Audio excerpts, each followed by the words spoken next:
Bonjour, bienvenue ce midi à la quotidienne. La quotidienne, comme vous le voyez, en extérieur, la vie agricole LVA TV a choisi pour les prochaines semaines de sortir, pour les prochains jours du moins, de sortir sur le terrain et d'aller à la rencontre des producteurs et notamment des fromagers. Et nous sommes ici chez Jean Morin, à la fromagerie du Presbytère. Alors vous voyez, c'est un endroit magnifique, symbole de la ruralité au Québec. Et nous allons échanger avec Jean Morin tout à l'heure sur les enjeux politiques, économiques autour du lait, du fromage. On se retrouvera avec lui sur la terrasse en fait, de sa petite boutique, de son magasin général, ici sur la rue principale à Sainte-Élisabeth de Warwick. Mais préalablement, nous avons notre spécialiste du fromage, Denis Cotin, qui lui est entré avec nous faire la visite et qui s'entretient au cours de cette visite et après cette visite, qui s'entretient avec Jean Morin sur l'histoire de la fromagerie et sur les projets et les différents fromages qui nous sont présentés ici. Nous vous souhaitons une quotidienne différente et estivale. Merci. Jean, raconte-moi, depuis combien de temps ta famille a cette ferme? Vous êtes installé ici? Moi, je suis de la 4e génération, donc mon arrière-grand-père, Joseph Deus Morin, est venu s'installer ici parmi les premiers colons. On parle d'à peu près 150 ans. Et c'est un petit village agricole qui s'est développé avec les Irlandais, les Français. Et puis, ça a été un développement très laitier qui s'est tourné autour de la région aussi. OK. Quel genre de troupeau de vaches tu as ici? Dans l'histoire, ça a été un troupeau Hershire. Et maintenant, depuis 30-25 ans peut-être, c'est un troupeau Holstein. Okay. Un troupeau de race Holstein qui actuellement est entretenu et géré par mes 4 enfants. Okay. Donc, mes 4 enfants qui prennent la relève de la ferme actuellement. Voilà. Au niveau de la fromagerie, tu as parti la fromagerie combien d'années? On a démarré il y a une 12aine d'années dans le Presbytère. Je rêvais de ça depuis une 30aine d'années, de faire des fromages fins. Puis, parce que j'ai goûté à des beaux fromages en Europe, dans le fromage de montagne, puis à un moment donné est arrivé cette bâtisse-là à vendre, juste en face de chez moi. Moi, tout petit, ma mère m'envoyait porter des gâteaux ici. Je lui portais des gâteaux curés. J'ai vécu avec ces voisins-là, et soudainement, ce bâtiment-là est laissé à l'abandon. Il n'y a plus de galerie, c'est tout croche. Mais je voyais quand même les beaux arbres et le potentiel du site, et tout près de la ferme. Donc, on a acheté le bâtiment, on a pris une année à retaper ce bâtiment-là, et on a parti une fromagerie il y a 12 ans, et ça fait 4 fois qu'on a grandi le presbytère aussi depuis 12 ans. Et tu transformes à peu près combien de fromages par année tu peux faire ici, bon an, mal an? C'est en croissance d'à peu près 20 par année depuis qu'on a démarré ici. On est rendu aujourd'hui à peu près à, je dirais à peu près 150 tonnes de fromage environ. 150 tonnes de fromage? Répartis sur une douzaine de fromages différents. Oui, parce que... Incluant le fromage en grains, l'été. Parce que maintenant, tu as aussi des pâtes molles. Tu n'as pas seulement le Louis d'Or, qui est une pâte ferme de type montagnard, mais tu as aussi des fromages à pâte molle. Et voilà, et ce que je souhaitais vraiment vivre dans mon histoire, mon aventure de fromage, parce que c'est une passion qui s'est installée chez moi, c'était d'être capable d'offrir un plateau. Être moins monolithique que les fromageries européennes où eux se spécialisent dans une région, un village, un type de fromage. Alors qu'ici, au Québec, au Canada, on a l'option d'en faire plusieurs. Et ce que je souhaitais, c'est de faire un plateau complet, d'être capable d'offrir aux consommateurs. On a des pâtes molles, on a des fromages à pâte ferme, on a des bleus, des fromages de gelée de chèvre, des fromages de lait de brebis. Dans tes pâtes molles, tu as un brie paysan, puis tu as surtout La Liberté. Oui. La Liberté que tu as nommée en l'honneur de quelqu'un. Oui, il y a l'aventure de la Liberté particulière, parce qu'elle est sous l'appel de Alfred La Liberté, qui est un sculpteur né à Sainte-Élisabeth de Warwick, dont les œuvres sont installées un petit peu partout en Amérique. Oui, voilà. On a aussi un fromage qui est le brie paysan, mais juste, je ne ferai pas l'histoire, mais initialement, on avait baptisé le brie du Monopole. Un clin d'œil à l'IPA, quoi. Là. Un clin d'œil politique. Puis là, maintenant, tu as même, grâce au lait de chèvre du voisin, tu as réussi à à agrandir ta gamme et à faire des fromage de chèvre. De chèvre frais. Voilà. On a aussi accès au fromage frais La Madeleine, c'est un lait de brebis. Donc, oui. On a 5 types de fromages à pâte molle différents. On a des croûtes fleuries. Voilà. Et voilà. Puis ton fromage champion, c'est quand même le Louis d'Or, un fromage de type jurassien. Oui, bien, ce qui fait probablement de type de montagne. Moi, j'ai été plus inspiré par les gruyères que par les comtés, mais c'est dans la même famille. C'est le fromage à pâte. Oui, parce que ça s'appelait autrefois gruyère de comté. C'est très récent. C'est que dans les années 50 que ça a coupé le nom. Tout à fait. Et ce qui nous a inspiré ici, il y avait à l'époque des gens qui nous ont peut-être un petit peu aidés, c'était le fromage suisse. On faisait du fromage suisse pour exporter aux États-Unis. Ça avait l'allure d'un petit peu d'un fromage suisse, c'est un tout petit fromage, mais c'était une pâte pressée cuite. Donc la technologie pâte pressée cuite était déjà existante au Québec. On l'a tout simplement modifié, on a changé le type de moule. Maintenant, on a un moule, un format 40 kg. Et comme tous les moules viennent d'Europe, nous, on a choisi de prendre un moule un petit peu plus grand pour permettre à ce fromage-là de vieillir jusqu'à 4-5 ans. Et c'est là qu'on développe des belles saveurs, à partir de 9 mois, qui s'étirent jusqu'à 4-5 ans. Et on a une panoplie de saveurs qui vont, dans le temps, évoluer, changer, puis se raffiner comme les grands vins. Bon. Et puis, est-ce que tu as quand même, maintenant, comme toi, tu as un permis fédéral, est-ce que tu as l'intention, éventuellement, un jour, de venir avec moi aux États-Unis? Mais j'irai aux États-Unis, mais primo, moi, personnellement, je ne suis pas très heureux de voir arriver des fromages importés chez nous. Pas très heureux, probablement eux non plus, de me voir arriver chez eux. Mais en petite quantité, c'est agréable de goûter des fromages importés. En petite quantité, ce serait peut-être possible d'amener quelques fromages dans quelques grands magasins internationaux, soit New York, Boston ou Chicago, dans les villes limitrophes. Ils sont probablement réceptifs à des fromages canadiens. D'ailleurs, on pourrait se joindre à d'autres fromagers pour exporter vers les États-Unis. Mais c'est sûr qu'on n'est pas sur des grands volumes, on est sur des petites quantités de fromage qui vont peut-être permettre d'avoir le pied à terre aux États-Unis. Les grands, à ma connaissance, AgroPure a arrêté, n'exporte même plus son Oka, qui a été son fer de lance pendant des années. Maintenant, c'est devenu une marque pour une collection, et il ne l'exporte même plus aux États-Unis. Saputo aussi a arrêté à peu près toute exportation. Ils ont des usines là-bas qui produisent des fromages là-bas. Ils ont des usines ici qui produisent des fromages ici. Et ils considèrent que traverser la frontière, c'est très, très compliqué. Oui, tout à fait. Mais on dépend de politique. Des décisions politiques, on ne sait jamais. C'est très, très spontané. On nous accepte, puis soudainement, on dit non, on n'en veut plus. On l'a vu avec l'aluminium, on l'a vu avec le fer, on le voit avec le bois d'œuvre. C'est des décisions qui peuvent aussi s'investir dans des installations pour exporter. C'est très hasardeux, et ça ne fait pas partie de ma culture et de mes ambitions. Parle-moi de ta dernière acquisition. Donc, ta dernière acquisition, après avoir rénové le presbytère et fait ta fromagerie, là, tu as racheté l'église et tu as foutu le curé dehors? Non, j'ai pris sa place. Ah! Non, mais quand même, on était plus poli que ça. Oui. Quand on a pris possession de l'église, c'est sûr, les églises, comme partout au Québec, étaient en devenir, en train de mourir. Oui. J'avais le goût de la garder au même titre que le bâtiment qui est ici, le presbytère. C'est-à-dire, c'est un bâtiment patrimonial, ça fait partie de l'histoire des petits villages. Et ça faisait une sacrée belle place pour faire vieillir nos fromages. D'ailleurs, ma mère, qui allait à la messe tous les dimanches, sortait de l'église en disant « C'est fois plus humide là-dedans. » Mais j'ai pas l'île. C'est une maudite belle place à fromage. Bonjour, messieurs. Alors, bonjour, mon nom est René Houd. Moi, je suis encanteur. Full-time auctioneer. On a fait venir plusieurs encanteurs, puis je l'avais déjà vu dans d'autres encans. Puis je l'ai trouvé bien correct. C'est un monsieur qui est bien... ça fitait. On les soigne, ils ont l'eau, ils ont le foin, la moulée, on a un pipeline, on a tout pour faire l'accommodation, si tu veux, d'une personne qui ne veut pas faire un camp à la ferme. Là, c'est clé en main, c'est-à-dire qu'on s'occupe du transport, on s'occupe de la préparation, on s'occupe de la vente. Je pense qu'on a une très bonne équipe.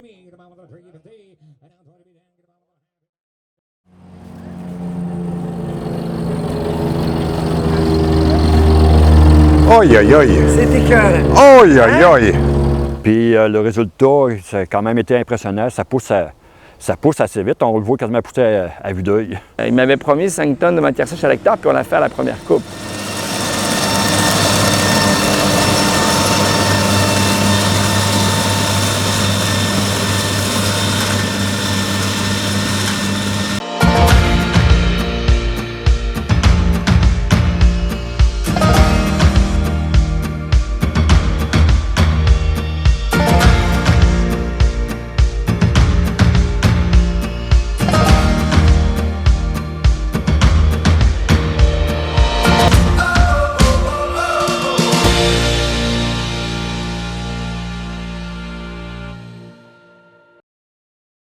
Jean Morin, Denis Cotin, vous venez de faire la visite, on vous a suivi, vous venez de faire la visite de la fromagerie. On est content d'être avec vous, il fait beau. C'est l'été, on sent que ça déconfine. Moi j'étais venu il y a quelques années lorsque Pierre Paradis avait fait une conférence de presse d'ailleurs pour inaugurer chez vous au presbytère. Mais parlez-moi d'abord de cet été, on espère retrouver vos grands pique-niques gigantesques. Oui. Ça va revenir, ça? Ça va revenir. On avait déjà cédulé à la Saint-Jean-Baptiste. Déjà musicien, puis repartir les événements, mais naturellement, il faut soumettre un plan à la santé publique pour s'assurer que tout soit fait. Mais on pense bien d'ici les vacances, que les événements du vendredi vont être... Donc retrouver 2000, 3000 personnes. 2000, 3000 personnes. Et cet été, comme l'engouement, il est local, l'engouement est sur les activités du terroir québécois, ben, il va y avoir de visites. Oui, ça j'allais vous dire. Est-ce que la pandémie qu'on subit depuis 1 an et plus, vous le sentez, vous, dans la boutique ici? Est-ce que les gens, vous sentez vraiment l'intérêt pour le local? Est-ce que ça a changé un peu votre... Très, très fort. Je vous dirais, c'est multiplié.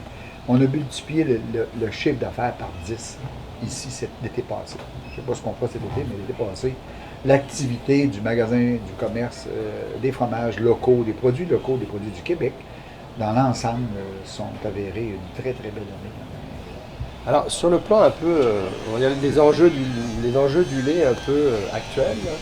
Nous, je sais qu'il y a des fromagers, notamment Luc Boivin, qui est venu à quelques reprises dans notre quotidienne et qui nous dit, oui, il y a comme un grand écart qui est en train de se faire entre les producteurs, les transformateurs, les distributeurs, parce que le prix du lait, en fait, pour le fromager est autour de 90 $, je pense, pour les prix fromagers. Comment vous vivez ça, vous, puis comment vous voyez l'avenir dans le lait avec ça? Dans le lait de deux, il y a plusieurs niveaux. D'abord, il y a de l'importation, et sincèrement, il y a un grand problème, il y a une démarcation qui se fait actuellement dans le prix du lait où on doit répondre à des marchés, compétitionner l'importation. Donc, il y a une classe de lait qui s'est faite très pas chère, très, très, très cheap. Et nous, les producteurs de fromage fin, comme les producteurs de lait à boire, comme on appelle ça, de yogourt, on a à payer une part un petit peu exagérée du prix du lait, comparé à ce que l'agriculteur reçoit. Donc, c'est quand on vient de faire des classes de lait très, très grandes pour, finalement, l'agriculteur reçoit un prix très, très moyen.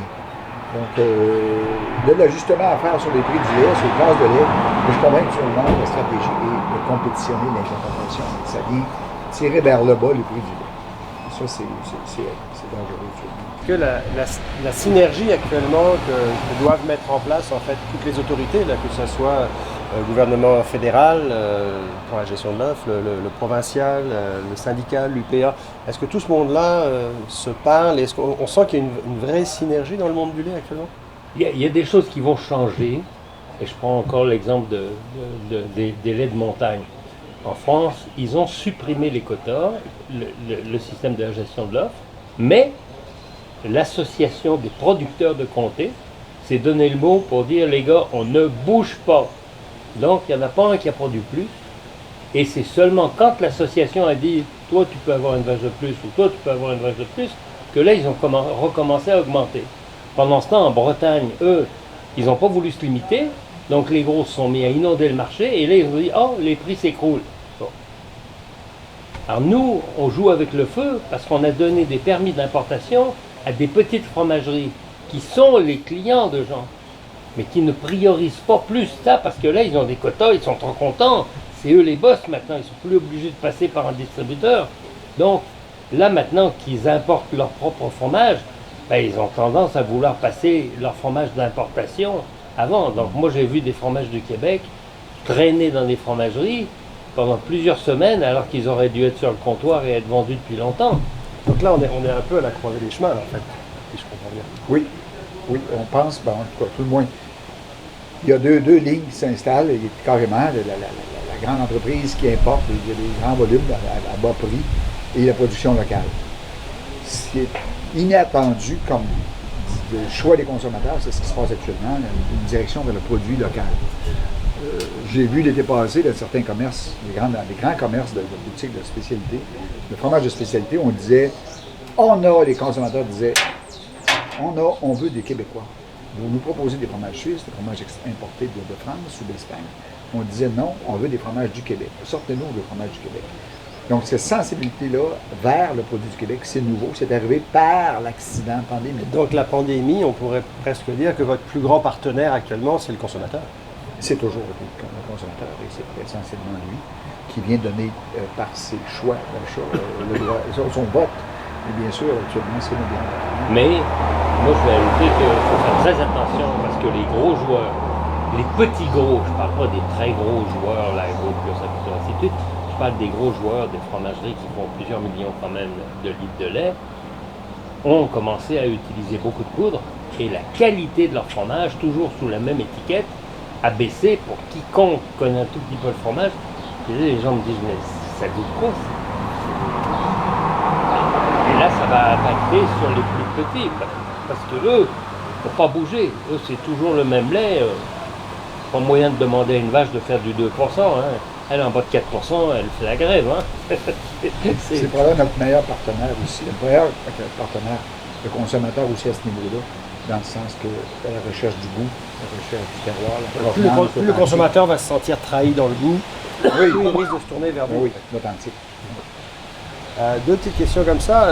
J'ai entendu dire que vous aviez du fromage bio, en fait, avec du lait bio. Mais là, est-ce que vous êtes détourné un peu du bio? Vous ne faites pas que du bio, c'est ça? Non, ben, on a eu des choix rationnels. Naturellement, ça a été l'approvisionnement en foin sec. Comme notre lait, le troupeau nourrit qu'au foin sec. Il y a une pénurie de foin sec pour nous, un petit peu actuellement. Manque de terre, manque de culture, manque de volume de foin pour nourrir le troupeau sur toute l'année. Donc, on a dû se tourner vers de l'achat. Et quand on parle d'achat de foin sec, c'est très, très spécifique. C'est un petit volume qui se fait. À peu près pas dans le bio. Donc, la dernière année, il a fallu aller se procurer du foin sec en Alberta. Donc, ça n'a aucun sens. La complexité d'acquérir des foins bio, ça a mené la décision de laisser tomber le bio pour être capable de s'approvisionner. Pour avoir du foin sec. Du foin sec.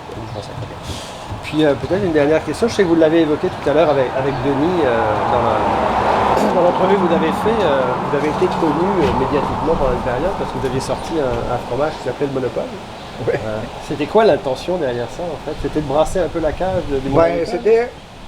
Moi, j'ai particulièrement été sensible par l'approche de l'Union paysanne. Leur approche soucieuse de ceux qui mangent nos fromages, ceux qui mangent nos produits. À mon avis, l'UPA devrait avoir essentiellement une obligation d'écouter le consommateur, et c'est ce qu'on ne veut pas faire. On dit, nous, les producteurs, on est dans notre bulle, on veut faire des produits que ça rapporte le plus possible aux agriculteurs. Bon, la cause peut être acceptable, mais aujourd'hui, on n'est plus là. On est obligé d'écouter. Il faut écouter ce que le consommateur veut. S'ils n'en veulent plus de pesticides dans leur farine, arrêtez de mettre du Roundup sur les champs de blé avant de les récolter.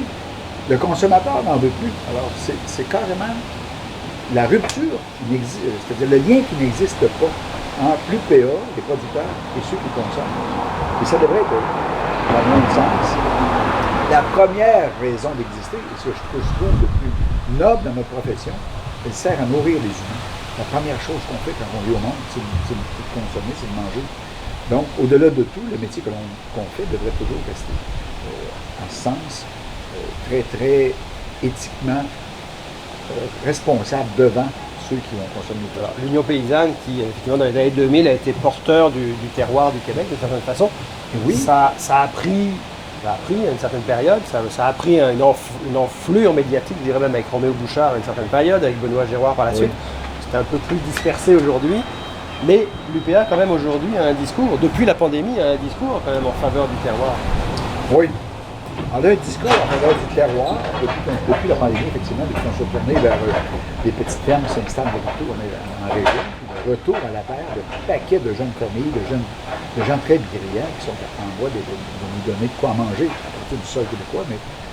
Mais c'est très paradoxal à l'Union paysanne. On a aussi des grandes entreprises à maintenir. Il faut s'assurer que ceux qui produisent à l'UPA, qui produisent des grands volumes de soya, de maïs, de porc, de poulet, de toutes sortes de choses, eux autres aussi ont besoin d'avoir un accès à des syndicats forts et au-delà de tout ça, à mon sens, l'Union paysanne portait en elle le souci de s'inquiéter de ceux qui mangent nos produits. Et ça, je trouve ça très précieux. Moi, je trouve encore aujourd'hui difficile à faire.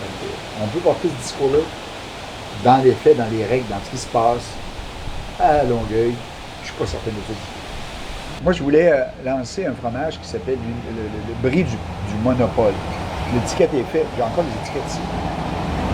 Et le lundi, pour faire bon joueur, j'ai appelé Marcel Groslot, qui est président de la Fédération des producteurs de lait à ce moment-là. J'ai dit, Marcel, on va lancer un nouveau fromage mercredi. Il va s'appeler le brie du monopole. Ah, il dit, attends un peu, je vais aller le voir. Ça n'a pas été là. Marcel est venu me voir à la fromagerie. On a pris une bière ensemble. La vie est belle. Puis il faut se rappeler qu'à ce moment-là, spécifiquement, là, il y a déjà des guerres de tranchées à la FTQ où on dit aux membres syndicats qui ne veulent pas adhérer plus ou moins, mais là, tu sais, ça joue dur et c'est très dur, très, très dur. Alors là, Marcel est arrivé chez nous avec probablement la bonne idée de me convaincre de ne pas faire ça, mais peut-être pas, je ne sais pas. Fait qu'on a fait une belle grande discussion. Puis à la toute fin, il me dit, Jean, pense à ta ferme, pense à tes enfants. OK, je te dis ça, mais c'est resté comme ça, on se donne la main et il s'en va. Avec un petit geste comme ça. Oui, avec protecteur sur la main, sur l'épaule. Puis, effectivement, moi, je suis sur le point de transférer mes parts aux enfants de la ferme.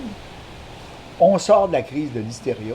J'ai pas envie d'avoir arrivé ici un gros colon qui va venir essuyer ses bottes sur les cadres de porte. J'ai eu peur, j'ai reculé.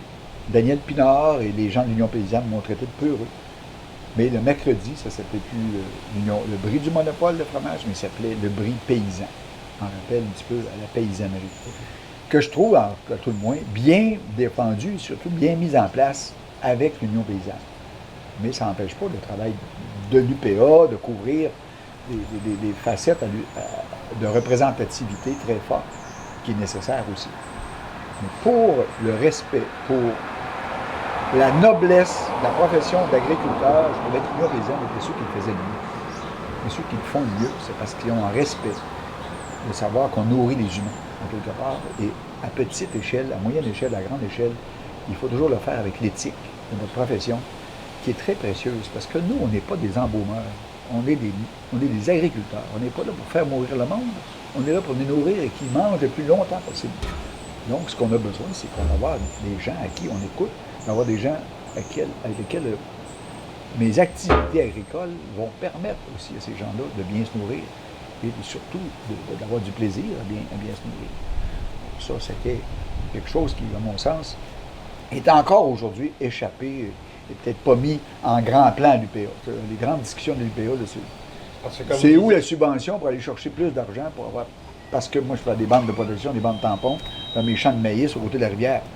Mais voyons, baptême, ça fait 30 ans que je fais du bio, puis je les prends, mes bandes de protection, puis je les assume sous mon bras, puis je les donne, puis j'en prends part de cette activité agricole-là, qui risque de contaminer. Et là, ça, aujourd'hui, on discute encore de ça, mais on va se faire subventionner pour faire des bandes de protection. Écoutez, c'est des discussions qu'on a. C'est de là où on verra si l'UPA est capable de faire le grand écart, en fait, entre le discours à l'exportation et le discours de la proximité. Et voilà, c'est ça qui est précieux. Effectivement, on a à protéger les grands joueurs, puis ça, c'est nécessaire aussi, d'être capable de faire un bon support professionnel, économique aussi, et de positionner nos revendications sur l'échiquier aux différents paliers ministériels. Et ça, Denis, peut-être pour conclure, toi tu es aussi en contact avec plusieurs fromagers à travers le Québec. D'ailleurs, on va faire une petite tournée avec toi cet été. L'Union paysanne, c'est un peu, ça se dilute un petit peu quand même, il y a moins de force à l'Union paysanne qu'il y en avait dans le passé. Est-ce que c'est un discours que tu entends encore, ça, l'Union paysanne, c'est ce qui nous représente ou... Non, parce que maintenant, les drapeaux, les marques de commerce et tout, c'est rendu tellement nombreux. La dernière qui vient de sortir, c'est les fromages fermiers. Et ils ont sorti toute une nomenclature pour définir qui est fromage fermier, qui n'est pas fromage fermier, ainsi de suite. Puis il y a la petite vache bleue, puis il y a la grosse vache bleue, puis il y a produit du Québec. Ah non, produit emballé au Québec, et puis ainsi de suite. Fait que ce que je regarde maintenant, ce qui est vraiment à la mode, c'est les achats de proximité. Les gens vont chercher un panier, les gens vont chercher et essayent d'aller... Et le marché de Montréal, les fromageries de détail de Montréal se sont segmentées complètement par territoire local. Ok, c'est une fromagerie dessert un quartier et pas autrement. Autrement dit, ça me rappelle le modèle de New York. New York, Manhattan, en fait, c'est 18 villages. C'est pas parce que tu es présent dans un que tu es présent dans les 17 autres. Non, non, non. Il y a 18 modes de consommation. Dans 18 Tribeca, c'est pas la même chose qu'à Greenwich Village, même si c'est à côté. C'est exactement pareil ce qui est en train de se segmenter ici. C'est que les gens s'approchent de leur propriété. Donc, encore une fois, comme disait M. Morin, la réponse, c'est l'écoute du consommateur. Oui, exactement.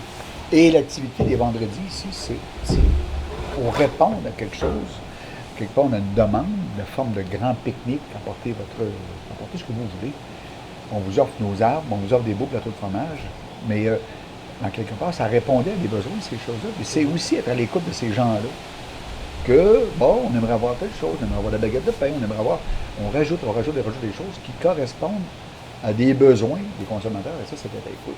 De savoir écouter. Et c'est surtout en mise en marché, c'est précieux. C'est extraordinaire ce que tu as fait parce que tu leur as offert une destination, mais tu n'as pas été trouver un quelconque ministère pour dire « Avez-vous une subvention pour moi parce que je voudrais faire imprimer des dépliants, parce que je voudrais inviter, parce que... » Non, non, non. Moi, je fais mon affaire. Mes copains, venez-vous-en, venez pique-niquer chez nous, vous êtes bienvenus. Oui. J'ai rencontré encore des gens de la commission Pronovo la semaine passée. Ce fameux rapport qu'on a déposé là, puis qu'on a à peu près laissé mourir, il y avait quand même du bon matériel là-dedans. C'est dommage qu'on ait tout mis à la porte. Aujourd'hui, l'Union paysanne, on ne sait pas ce qui arrivera avec. Bon, écoutez, c'est pas tellement l'association ou le syndicat qui m'interpelle, mais c'est la nécessité de faire comprendre aux agriculteurs qu'est-ce que vous faites aujourd'hui. De la façon dont vous le faites, est-ce que vous accepteriez qu'il y ait une caméra sur votre épaule, comme chez les policiers, et on filme toute votre journée? Qu'est-ce que vous avez fait aujourd'hui? Seriez-vous capable de mettre ça à l'écran demain matin aux grands médias? Vous diriez-vous faire ça pendant 365 jours, 12 heures par jour, on va filmer ce que vous faites et on va mettre ça sur les grands écrans. Si vous êtes capable de le faire, c'est vous correspondez à la demande des consommateurs. Et si vous êtes gêné de le faire, c'est quelque chose qui ne va pas bien dans votre système de fonctionnement.